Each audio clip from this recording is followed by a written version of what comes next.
Okay, it's going to be a review of Survivor Series 1988. Wanted to squeeze a couple of classic Survivor Series reviews up in here before the month is over. But yeah, there's just been a lot going on this month with other promotions like Impact and AEW, and just a lot of historical basketball related videos and beefs I wanted to touch on that were important to me. So, but yeah, did not want to forget about Survivor Series.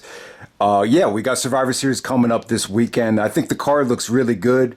It should be interesting to see the crowd reaction because it's in Brooklyn, it's in New York. I think we'll get a good feel for how that fan base actually feels about the product right now.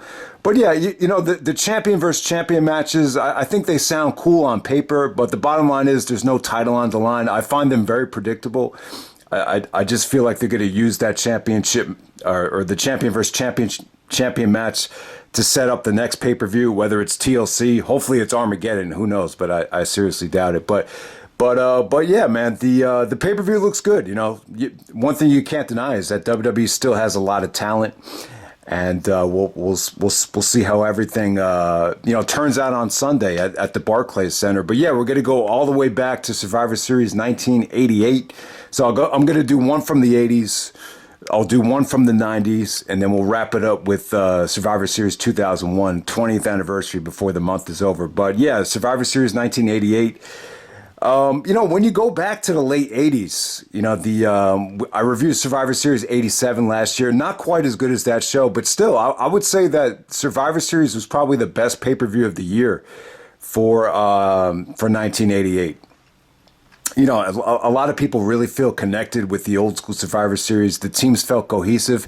And I'll tell you, when you watch wrestling back then, it kind of just hits you in the face, like the fundamentals, the body motion, just the execution of just basic moves were just really well done back then. I just think it's a product of guys being from the territorial system. They just all knew how to work, that style. So yeah, Survivor Series 1988, not quite as good as 87. I think 87 had the better opener. That women's match was, I think, better than anybody expected. With you had some of those Joshi girls in that match, and probably the main event of the first one was better than this one. But yeah, this Survivor Series definitely had its moments. God, the talent in the tag match was incredible. But we'll get to that. So the opener, we got the Blue Blazer, who's Owen Hart, teaming up there with Brutus the Barber Beefcake. Yeah, Beefcake looked awesome in this match. You had Jim Brunzel. You had Sam Houston, who I think a lot of people learned about in the Dark Side of the Ring with Jake the Snake this past year. And then the Ultimate Warrior, another Dark Side of the Ring documentary. And I'm definitely going to touch on Dark Side of the Ring, all the episodes that happened in 2021. But so that team takes on the Honky Tonk Man, Ron Bass, Dangerous Danny Davis, Bad News Brown, and Greg the Hammer Valentine, and then you got Jimmy Hart out there. Yeah, I thought this was good stuff. I thought it was really good. I thought, Owen looked really athletic out there. Brutus Beefcake got some hot tags, some really good punches from him. The crowd got... he just had some really good comebacks, Brutus Beefcake. Honky, they tried to keep Honky kind of separated from Warrior. So the bulk of the match consisted with, I think it was Ron Bass and Greg the Hammer Valentine just doing a lot of the dirty work, really controlling the match. But good stuff from those guys. They actually kind of broke down and started arguing with each other, and then Bad News Brown kind of walked out on the team. And then he cut a promo later in the night that he wanted to challenge Savage for the title. Later on, but yeah, it was just about making this was just about continuing the momentum from the Warrior from SummerSlam '88 when he squashed the Honky Tonk Man.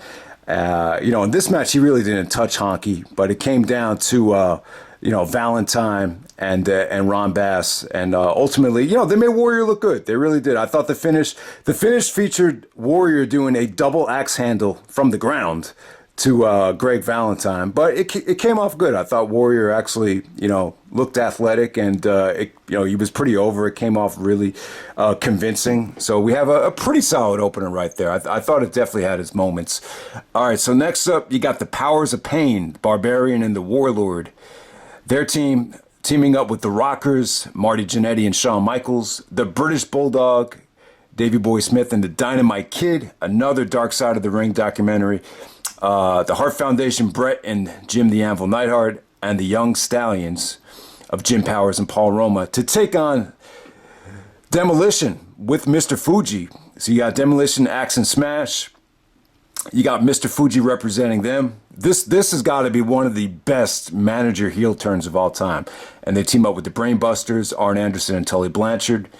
You know, back in the day, they were like the FTR, the Bolsheviks, you know, Boris Zhukov and Nikolai Volkov to take on the Fabulous Rougeaus, the Conquistadors. This was not Edge and Christian, though. You know, Edge and Christian, I remember at No Mercy 2000, Edge and Christian dressed up as Los Conquistadors. I seriously doubt this was Edge and Christian underneath the masks. And, yeah, and then you had managers out there like Bobby Heenan, Mr. Fuji. You had Slick out there, and Jimmy Hart. But God, man, this was awesome. This got 42 minutes. You saw some of the best tag team wrestlers of all time in this match, Hall of Famers, greatest of all time. You got Shawn Michaels and Bret Hart on the same team. You got the Dynamite Kid out there. You got fun tag teams like Demolition.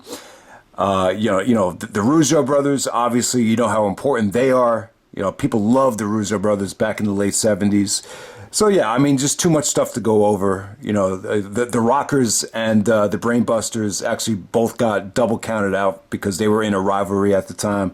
You know, you saw Shawn Michaels and Bret Hart on the same team at Survivor Series. Who would have thunk it? But that was definitely the case. Yeah, the Dynamite Kid looked okay. This was actually the last time the British Bulldogs were on a WWF pay-per-view. God, Dynamite Kid, you know, I think he was starting to break down a little bit. I would actually say Davey Boy Smith looked a little bit more athletic than him, but you know, Dynamite Kid still had some juice left at the time. You know, whenever Marty and Shawn Michaels got a tag, you know, they were just, you know, they were more of brawlers back then than doing high flying stuff. I think the high flying stuff came a little bit later. But yeah, man, this was definitely an awesome match. Just good. You know, solid action here. You know, anytime someone got a hot tag, there wasn't a dull moment. You know, for 40 minutes back then, you would think this would have been boring, but it wasn't at all. I was engaged every step of the way. And then the Powers of Pain actually, ended up going over here. You know, Mr. Fuji actually hits the cane and, Axe and Smash actually get, hit by Mr. Fuji. And Mr. Fuji actually turns on Demolition to set up the Demolition face turn. It sets up Demolition versus the Powers of Pain at WrestleMania 5. It was just very well done. And I think at that time, Mr. Fuji turning heel, that was probably one of the first times where, the manager would actually turn on the heel tag team to set up the Demolition face turn. So it was really well done. It made you hate Mr. Fuji, and it was definitely a good fit for the Powers of Pain, Barbarian and Warlord. But yeah, great tag match right there. Definitely the match of the night. It's one of the best Survivor Series matches of all time. It's really hard to break down a match like this with this much talent in the ring. I know some people are gonna, compare this to like an orgy, like something you don't like watching because there's just too much going on. But I thought they did a really good job with it. It was awesome stuff. I mean, very, very rarely would you see this level of talent in the ring at the same time back then.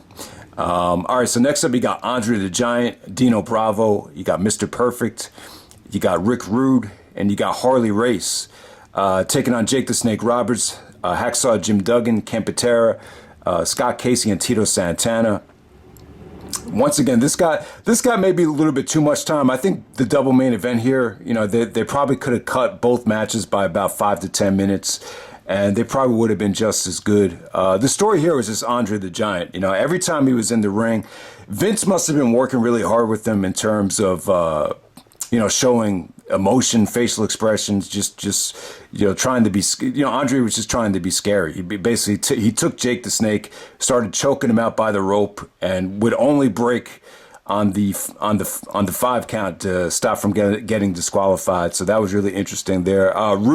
Ravager Rick Rude and Jake Roberts had tremendous chemistry here. Both guys were awesome. They knew how to work. I think they worked a WrestleMania match a couple years down the line. But the bottom line was this set up the Andre Jake the Snake rivalry, the WrestleMania match. I remember Andre was terrified of the Snake, so that always made for some good moments there. But yeah, I guess this was. Let me see. This was Mr. Perfect's pay-per-view debut, so they kept him protected. You know, he looked good out there. The story was just Jake. You know, Jake was just trying to fight everybody off. It actually came down to a 3-on. I believe it was a 3-on-1. He actually ended up hitting Rick Rude after pulling down his pants, hit him with the DDT. But you know, Jake couldn't fight off. I believe it was Mr. Perfect and Dino Bravo. He just couldn't fight him off after Andre got disqualified. So yeah, good stuff there. You know, the match really shows you how fundamentally and how awesome, you know, Jake the Snake was at connecting with the audience right there. So good stuff there. And then the main event, we got Hercules, Hillbilly Jim, Koko Ware teaming up with the mega powers of Hulk Hogan and Randy Savage with the lovely Miss Elizabeth at ringside to take on Akeem, the Big Boss Man, Haku, the Red Rooster, and the $1 Million Man, Ted DiBiase, who is the pretty much the captain of the team right there. You know what? I was under the impression that this match is a lot better. There's a huge part in the match that just really drags. But you know, the bottom line is, I thought this had some really good drama. You know, eventually, you know, it just came down to Hogan and Savage just going up against, you know, pretty much the rest of the team, just 2-on-4. I think DiBiase got eliminated early, surprisingly, but this ended up being a 2-on-4, you know, handicap match, and the odds were really stacked against Hogan and Savage. Hogan actually got handcuffed, and, you know, Akeem and Big Boss Man were, you know, doing a lot of, you know, dirty stuff right in front of the referee, and obviously Big Boss Man handcuffed Hogan, so then they got DQ'd. But Miss Elizabeth comes to the rescue after Slick gets knocked out, takes the keys out of Slick's pocket, and you know, releases Hogan from the handcuffs after he's you know, cuffed to the ring post, and Hogan gets the hot tag, and he goes over, I believe it was Haku, to get the pinfall there. So yeah, once Hogan got the hot tag, it was pretty anticlimactic. I think the crowd pretty much reacted like they knew exactly what was going to happen. But I'll tell you what, though, the team of Hogan and Savage was red hot. You know, these two guys were pretty much as over as you know, any tag team I've ever seen before. You know, it was that good. But you know, what you remember this show for is the posing and the aftermath. So after Hogan gets the pinfall, he actually picks Elizabeth up. And then Savage's expression is just money, man. It's just gold. And it perfectly sets up the WrestleMania 5 match. You know, Savage he just looks paranoid, like he doesn't know what to do. He's like, "What are you doing, Hogan? What are you doing?" But yeah, Miss Elizabeth, really, really pretty woman. Very pretty. It's amazing that Savage was able to get a woman that pretty, but you know, he is the Macho Man. He is one of the greatest of all time. So yeah, you definitely understand it. But yeah, it was just creative booking there. I've always felt like the build and the whole promotional build to Hogan and Savage at WrestleMania 5 with, you know, Miss Elizabeth being a huge part of it. I've always thought that was, you know, one of the best things that Vince has ever, you know, booked and been a part of. So yeah, man, that's Survivor Series 1988, old school show from the golden era. Yes, it still holds up pretty well. Definitely the show only has 4 matches. Everything is fun to watch. And the 10-on-10 Survivor Series tag team match was incredible. I mean, you'll never see that kind of talent in the ring all at once in that era. So definitely check it out if you haven't seen it. Yeah, definitely one of the best Survivor Series matches of all time. I might even go top 10. I still think it's that good. So definitely check it out. All right.